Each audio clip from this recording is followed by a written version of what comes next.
Thaíse, de Campina Grande. Ela fala assim: padre, meu nome é Thaíse, tenho 28 anos, sou de Campina Grande, sou estudante e interna do curso de medicina. O senhor já falou em um dos seus programas que para sermos felizes, independente do outro, é preciso, dentre tantos aspectos, perdoar os outros e, sobretudo, a nós mesmos pelos erros do passado. Eu tenho até facilidade, padre, de perdoar o outro, porém tenho muita dificuldade de me perdoar. Os meus erros me angustiam muito e me fazem sentir ingrata. Às vezes eu me sinto ingrata com a misericórdia divina e com as pessoas que eu amo. Isso tem influenciado muito na minha autoestima e na forma marcante que sempre foi na minha personalidade, que é a minha determinação. Então, se possível, padre, como devo fazer para perdoar os meus próprios erros? Há receitas, há um passo a passo. Sinto que necessito desse perdão para conseguir seguir sem tanto peso e determinada como sempre fui. Gostaria de entrar agora em 2013, ano no qual concretizarei um dos mais preciosos presentes divinos que Deus me concedeu, o sonho de ser médica, livre desse peso. Thaís, minha filha, essa eu acho que é uma dinâmica que todo ser humano precisa aprender a viver. É interessante como nós somos ingratos, né? O que é não ser grato? É você não considerar todos os aspectos de uma determinada situação. É você agir de maneira injusta. A gratuidade, ela nos coloca com mais liberdade. Se eu sou uma pessoa grata, eu tenho mais facilidade de receber e de oferecer. A falta de perdão, ela está muito ligada à nossa ingratidão, que nós podemos cometer com o outro. Isso é, eu não ofereço, eu não sou grato, eu cobro, né? Eu não estou sendo gratuito na minha relação. Mas às vezes a gente faz isso com a gente mesmo. Muitas vezes nós somos marcados, ninguém é por acaso, né? Eu sempre gosto de dizer isso, sempre parto do princípio de que ninguém é por acaso. As minhas atitudes hoje, elas estão diretamente associadas a uma formação que eu recebi quando eu era criança. E às vezes os nossos pais, numa tentativa de nos fazer vencedores ou de nos fazer competentes, aptos para a vida, corajosos, eles se esquecem de nos ensinar que a fragilidade e a fraqueza têm um lugar muito especial dentro desse processo de construção humana.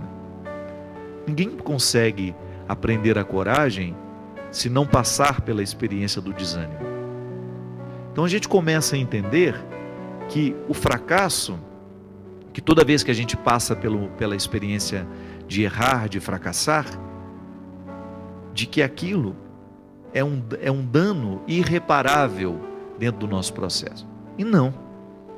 E às vezes a nossa falta de gratidão e a nossa incapacidade de perdoar os erros que nós cometemos está muito ligada a essa visão que o outro tem de nós.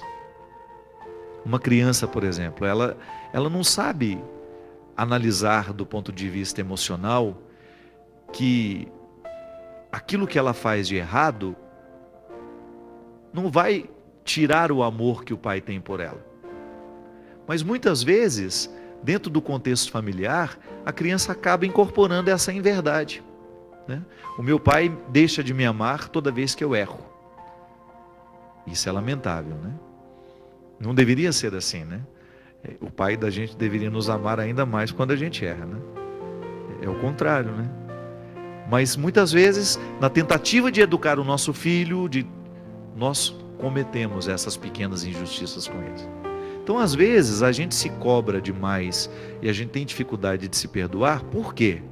Porque na hora em que a gente precisava aprender a dinâmica do erro na nossa vida, alguém não nos ensinou. Então a gente ficou com medo.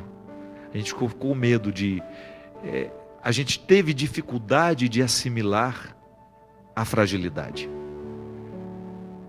Então você até tem facilidade de perdoar o outro, mas você tem dificuldade de se perdoar. E eu também não sei se resolve muito a gente descobrir por que a gente tem dificuldade de se perdoar. O importante É a gente pegar a situação hoje e começar a lidar com ela com mais consciência. Por que será que eu estou me penalizando? Por que será que errar para mim é tão penoso? Por que eu tenho esse espírito de perfeição? Por que eu sou tão perfeccionista? Aí você vai identificar que muitas vezes a sua necessidade de acertar tudo está ligada ao desejo que você tem de ser amado pelos outros. E é muito ruim mesmo, quando você identifica que você ama só quando você faz tudo certinho, né? A verdadeira relação humana, aquela que é baseada em virtudes e defeitos, o verdadeiro amor é pautado a partir desses dois pontos. Então você precisa ter muita coragem de quebrar esse ciclo vicioso que lhe coloca num processo de autodestruição constante. Leva isso para a sua oração, minha filha. É muito bom você rezar sobre a sua realidade. Apresente a Deus a sua incapacidade de se perdoar. Apresente a Deus todos os dias. Faça um mantrazinho para você rezar de vez em quando ao longo do dia. Senhor, quebra dentro de mim essa incapacidade de me perdoar. Faça disso uma oração. E quem sabe, você repetindo isso para você mesma, você vai tendo consciência de que esse desamor só lhe prejudica, né? E que não há nenhum problema você olhar, reconhecer as suas fragilidades e continuar se amando do mesmo jeito. Você não pode se punir tanto pelas suas fragilidades. Engraçado, né? Às vezes tem coisas dentro da educação do próprio recém-nascido. O recém-nascido já começa a ter ele recebe dos pais uma série de informações que não passam pelo cognitivo, né? A criança, às vezes, ela não entende o significado de uma palavra, mas ela consegue entender a moldura daquela palavra. A criança não entende a expressão eu te amo, mas a mãe fala de um jeito que, mesmo ela não entendendo o que significa eu te amo, ela entende que a sonoridade com que foi dita a frase eu te amo provoca uma coisa boa dentro dela. Então veja bem, não passa pelo intelecto, passa pela sensibilidade. Engraçado, quando eu estudei psicologia, hoje a gente começou a falar de psicologia no programa, né? A professora falou de um fato muito interessante que eu nunca tinha pensado. Qual é a primeira coisa que o ser humano consegue fazer sozinho, minha gente? Cocô e xixi. Não é? É a primeira coisa que você produz sozinho. Só que a criança, quando ela consegue fazer o cocôzinho dela lá, ela não sabe que aquilo é um excremento, uma coisa que não serve para nada. Só que ela identifica que é a primeira vitória dela. E como é que nós reagimos quando uma criança faz cocô? Nossa Senhora! Ninguém nem quer chegar perto, né? Você já parou para pensar que essa maneira que a gente tem de lidar com a criança, aí tem que mudar a conduta, tem que começar a festejar, né? A criança faz um cocôzinho, todo mundo chega aplaudindo, bandeirinhas, estoura fogos de artifício. Que belezinha, vamos pegar o cocôzinho dela, vamos levar em procissão para mostrar para todo mundo. Seria o ideal, demonstrar alegria pela primeira produção que ela fez sozinha. Só que a gente não sabe fazer isso. Pode ser que hoje você esteja assistindo e você vai começar a olhar diferente para o cocô do seu filho. Você vai achar bonitinho. Você olha que maravilha, você fez bonitinho hoje, né? A criança, gente, são coisas tão pequenas que na formação de um ser humano faz diferença. Por que às vezes a gente repudia tanto o que a gente faz? Por que às vezes a gente tem tanto talento, os outros reconhecem, mas a gente não é capaz de reconhecer? Porque ao longo da nossa vida, nós somos ajuntando essas reações negativas quando nós manifestávamos alguma coisa que era própria de nós. Quantos pais gritaram com seus meninos: engole esse choro porque homem não chora. Nada pode ser mais cruel do que isso. Quem foi que disse que homem não chora? Quem foi que disse que chorar é feio? Minha gente, quantos adultos hoje têm dificuldade de assumir a própria tristeza ou de lidar com o próprio sofrimento, porque um dia não pôde manifestar que estava triste? É a pedagogia do alegrinho, né? Tem gente que não suporta o outro chorando, já chega fazendo piadinha. Não. Então, muitas vezes, nós encontramos pessoas que têm dificuldade de lidar com o próprio sofrimento, e aí não sabe chorar, mas aí vai ser agressivo. Quem não chora na hora certa é agressivo do jeito errado depois. Tem gente que foi inibido na capacidade de manifestar-se alegre. Foi criado dentro de uma educação muito austera, onde não se podia muito rir, onde não podia demonstrar muitas alegrias. E aí, o que acontece? Temos pessoas emocionalmente incapacitadas de demonstrarem afetos. Eu me lembro que quando eu era criança, a escola é um lugar muito perigoso, porque você tem a sua família que lhe oferece esse jeito, de repente você tem uma família equilibrada, que tem condições de trabalhar as suas emoções com um pouco mais de consciência, estudaram um pouco mais, tiveram um pouco mais de sabedoria na hora de educar os filhos. Mas na hora que seu filho vai para a escola, ele está à mercê de outras mentalidades. E às vezes, dentro desse contexto de escola, muitas crianças são estragadas, é o famoso bullying, né? A criança já está acostumada a ser gordinha, já está acostumada com o fato de ser diferente, porque às vezes tem criança que não é gorda porque come muito, está com um problema, uma disfunção hormonal, enfim. A criança passa por situações que muitas vezes são desconfortáveis para ela, porque aquelas pessoas não estão preparadas para lidar com elas. E aí a gente vai criando essas incapacidades, essas incompetências emocionais. Gente, eu não sei, eu tenho ficado cada vez mais atento nisso em mim. O que eu preciso lutar o tempo todo? É pela minha competência emocional. Não basta eu ser uma pessoa inteligente, não basta eu ser uma pessoa que tem essa habilidade, que tem capacidade disso, tem capacidade daquilo. Não basta você ser um bom comunicador, não basta você ser um bom médico, você ser um bom advogado, você ter um bom conhecimento de leis, você ser um bom comerciante, um bom empresário. Você tem que ter competência emocional. E competência emocional é isso que nós estamos falando. É a capacidade que a gente tem de lidar com aquilo que a gente é. Com as nossas misérias, com as nossas alegrias, com os nossos insucessos, com as nossas conquistas. Porque senão, a gente vai fazendo isso, Thaís, a gente vai sendo ingrato com a gente. Porque eu não sou capaz de lidar com as minhas emoções, eu corro o risco de nunca ter um amigo de verdade. Eu corro o risco de nunca ter laços verdadeiros. Por quê? Porque eu sou incompetente do ponto de vista emocional. As pessoas se aproximam de mim e por mais que eu deseje criar um vínculo com aquelas pessoas, eu vou rechaçá-las, eu vou mandá-las embora com a minha grosseria, com o meu jeito estranho de ser. Então, às vezes, eu não permito que o outro se aproxime. Por quê? Porque eu sou emocionalmente incompetente.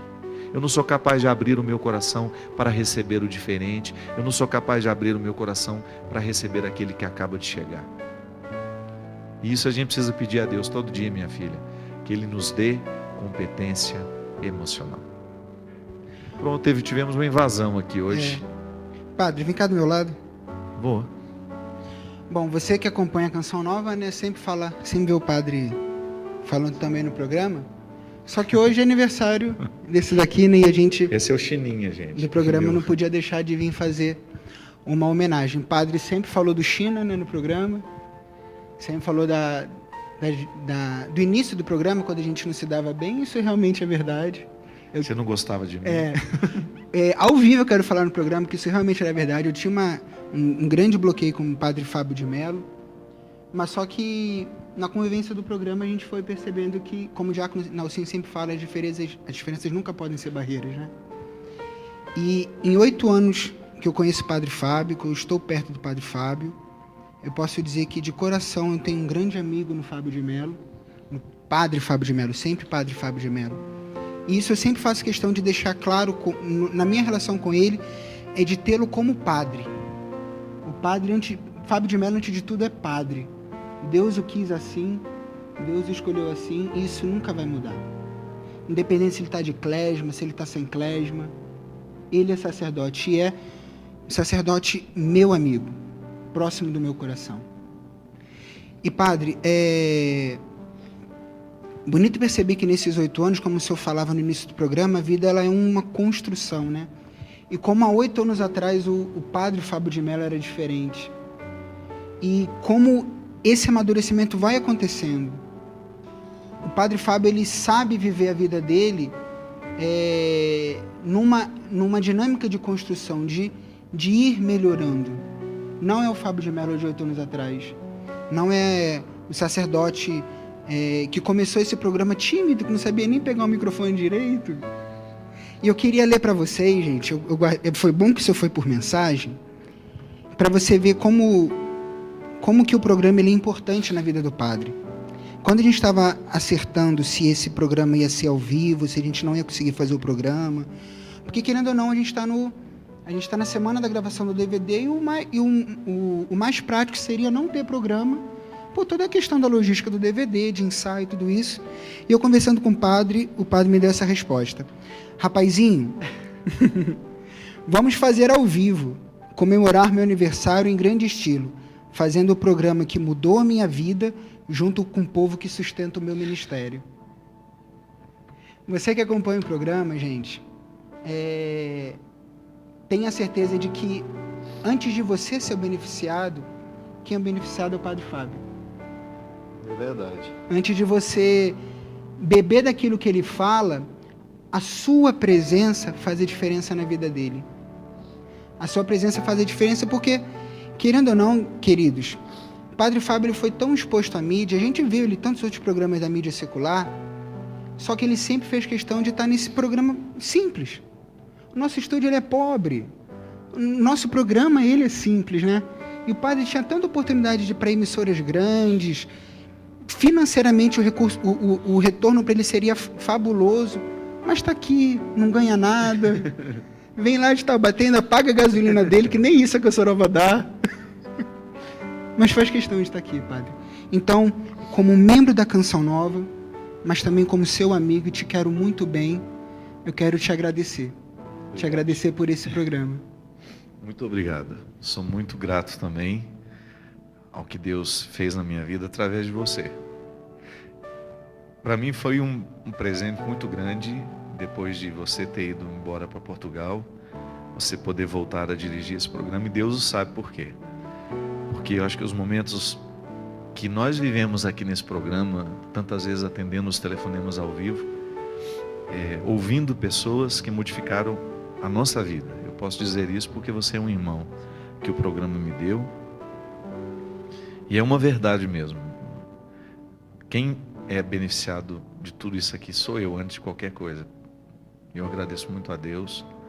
Através de você, Deus tem colocado muita alegria no meu coração através desse programa.